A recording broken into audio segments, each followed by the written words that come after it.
Hey everyone, welcome to this week's video. This week we are talking all about human design, and it's a little bit of a beginner-friendly tutorial.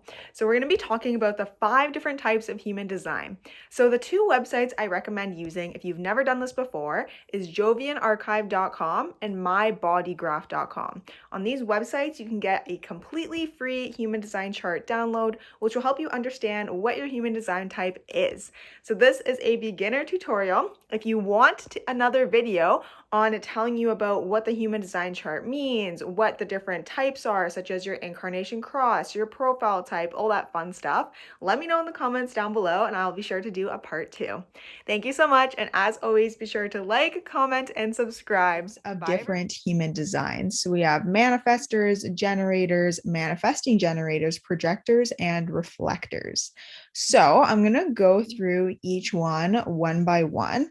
And then I also have kind of like a mock-up, like a fake graph that I can kind of relate this back to so you can see later on. But so the first one we have are generators. So I'm a manifesting generator.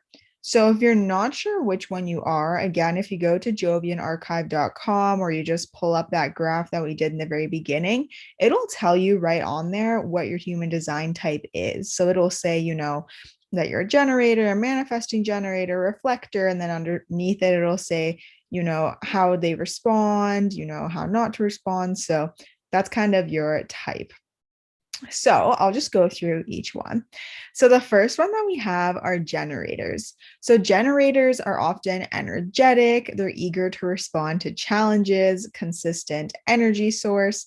So their consistent energy source, I believe, comes from the solar plexus. So this doesn't mean that they never burn out, but it just means that the reason why generators are so prone to making and constantly doing things and they take on so many new projects and new commitments is because they're less likely to burn out and they just have that drive to want to constantly be doing things.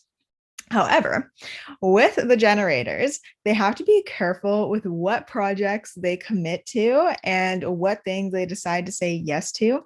Oftentimes, boundary setting is really important for them because they will love to start new projects and do them, but then later on, they might get a little bit bored or the drive may not be there as it was in the beginning.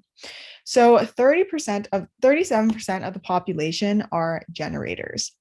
And what I love about human design is if you are, in a workplace setting and you're able to get everyone to do their human design types, not only will it help them understand themselves better, but you can learn how to better work with others, or, you and your partner do it. You can also see that part of it. So it's really cool when you look at it that way. So what I love about this is I'm a manifesting generator. So I relate to the generator side, the manifestor side, and the Manny-Gen because that's what I kind of am made up of. So this is really, really, really so accurate because I love to take on a million different projects, but I love that instant gratification. So if a project takes a really long time to do, I literally will get so bored. I don't want to do it anymore. And I find that I always have to be doing something. So, for example, I was crocheting so much over the winter break. And now that it's kind of getting back to the summer months, I've kind of lost momentum. Now I've dived into painting. I was doing beading for a while. So, constantly doing different crafts to keep myself busy. And then we have manifesting generators. So, manifesting generators are a combination of manifestors and the generators. So, manifesting generators, they find joy in trying new things and getting the most out of life.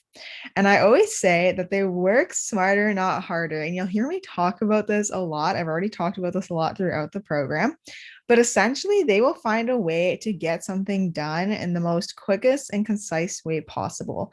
Exactly like I was saying earlier, I like to get things done with that instant gratification. So, although that is sometimes good, but sometimes bad, I find that whenever I look at projects, much like the generator, I'm very careful about what projects and what things I commit to because I want to know, okay, is this going to be something that I'm still going to be interested in and committed to in the long run? So, for example, I was thinking about ordering prints and ordering stickers for my art business. But before I ordered any inventory, I had to stop and ask myself, okay, am I still going to be interested in this, a month or two from now? Or is this an instant gratification piece that I want to do right now and that I may not, once I order in everything, will I still be committed to it? Will I still want to do it? So keeping that in mind, if you are either one of these, this is 33% of the population, and they often speak things into existence. So, in one of our lessons, I was talking about how the words we speak have an energy and they have a frequency. So, with manifesting generators, this is particularly true for them because a lot of what we say and when we say to other people, it's 10 times more likely to happen, right? So, very, very accurate for manifesting generators. So, that's why I'm especially very conscious of the words that I'm saying. And again, they get bursts of energy, but need to recharge often. So, again, whenever I'm taking on new projects or taking on new commitments, I'm always asking myself, okay, am I going to have enough energy to do this? Because it's not so much about time for me as it is about how much energy goes into something. So, for example, I have never taken on more than 5 one-on-one clients at a time. And even that I found was too many. And now I max it at 3 one-on-one clients, and everyone else kind of I offer the self paced course for them. The reason being is there's a lot of energy that goes into one-on-one coaching, and not just taking the time to coach other people, but reserving the space for them, right? And especially in these areas of work and even what you're doing, right? There's going to be people who will ask a lot of questions, who want more time from you, who are really vulnerable, who need you to hold that space for them. So I'm always making sure that, okay, if I'm going to commit to these clients, I want to be there wholeheartedly and be able to show up in the best way possible. And then we have manifestors.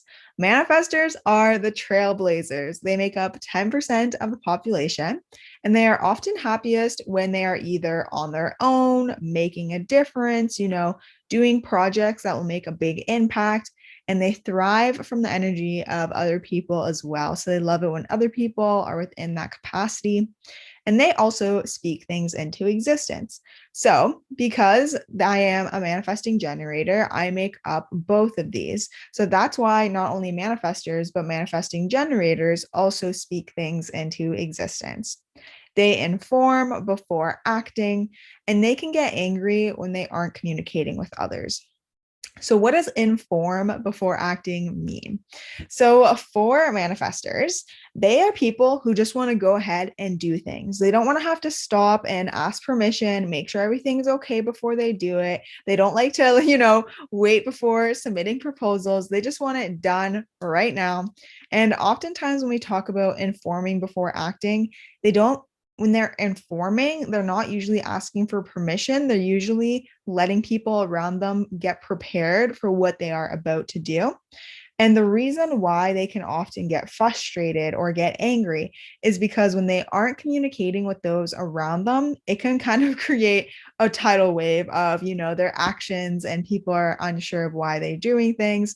So, what I mean by this is when they can communicate effectively, what their thoughts are, when they want to do something, the reason why they're doing something, effectively communicate their passions, then they live within this harmony and this peace and this balance with everyone around them.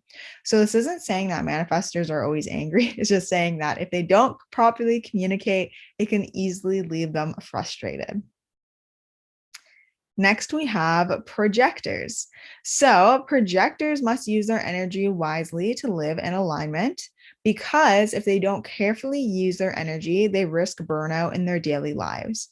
They make up 20% of the population, and their careful use of energy, otherwise, they experience this burnout, is because, again, they project themselves, right? So, for projectors, oftentimes they find that if they don't know what their life purpose is, or they feel as though their skills aren't desired, they can feel left feeling very vulnerable and very, feeling very wondering, okay, what is my point? What is the point of anything? So if you're a projector, oftentimes you're waiting for an invitation. So what does this mean? It doesn't mean that you can't go out there and get things, but what it means is that if you are a projector, you probably find it hard to ask for things, to tell people this is what you want. You oftentimes not not necessarily need to be validated, but you like it when other people reach out to you because it shows that your skills, your desires, your passions are in demand, or that they're needed, or that someone cares. And so you're more willing to find joy in the work you're doing and to, take people up on those offers when someone gives you that invitation, because it really shows that, hey, your skills, your desires, they are needed here. So we want you to come work for this company, or hey, I want you to come hang out with these group of friends. So that is why projectors oftentimes I find experience burnout really easily if they aren't being careful who they're hanging out with, what they're doing. The best example of a projector I can think of is my own sister, because I'm a manifesting generator. So what I find with manifestors, generators, we oftentimes don't usually like to wait for invitations. We like to ask. So I'm a big person for pitching brands, pitching people, doing the sales calls. Projectors hate that. Like, she hates doing sales calls. She hates having to, ask people to do things for her. And the other thing about this too is she gets burnt out really easily in social situations. Like, she's very, very careful and conscious of who she spends her energy around. And then we have reflectors. Reflectors are the rarest type. So, yeah, this is the last one. They make up 1% of the population, and they are very attuned to the world around them, and they pick up on quality energies very quickly. Because just like, the word ensues, they absorb the energy around them and reflect it into the world.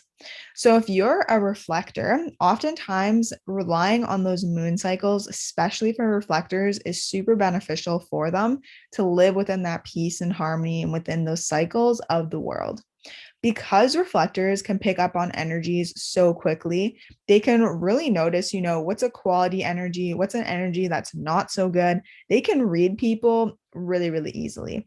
So for reflectors, picking up on their gut feelings is so important because they can recognize immediately if a situation doesn't serve them, if a particular person doesn't vibe with their energy. And they're really, really good at following that. So, those are the 5 different types of human design. So, just out of curiosity, do you know which one you fall into?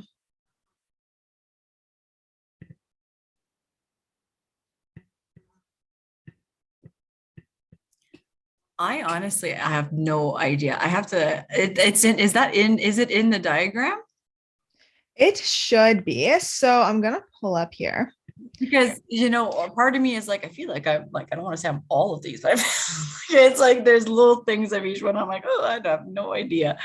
But I'll, So this is on, I'm pretty sure both of them have it. So Jovian Archive and My Body Graph are both free. So on My Body Graph, I don't want to show all this because it has like my date of birth and stuff.